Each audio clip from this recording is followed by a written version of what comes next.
Assalamualaikum. Waalaikumsalam. Assalamualaikum.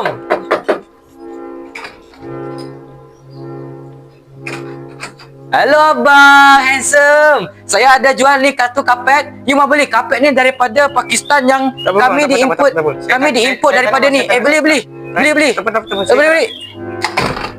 Aduh, serabut dah aku baca ni. Assalamualaikum. Tak apa bang, jual ke orang lain bang. Assalamualaikum. Tak apa. Bayar. Bukalah pintu. Wih, sekejap aku. Okey, saya bagi masa 5 minit je untuk terangkan kapet ni. Bayar, kapet ni memang sesuai untuk baring, untuk tidur sama Svenly. Anda boleh lompat kat sini. Sudah. Alamak, mak saya sudah call. Hello mak.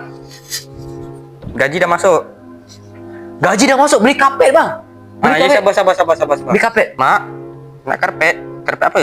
Mak, kapet Dubai. Macam, kapet Dubai tak kapet Dubai? Kapet Dubai.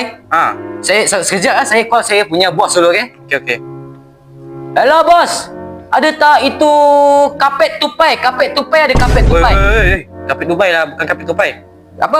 Kapet Dubai, bukan kapet tupai. Dubai. Dubai. Hello bos, ada tak tupainya? Ada. Oh, saya pergi sekarang Dubai tupai. Aku lipat tupai kau sekarang kat sini.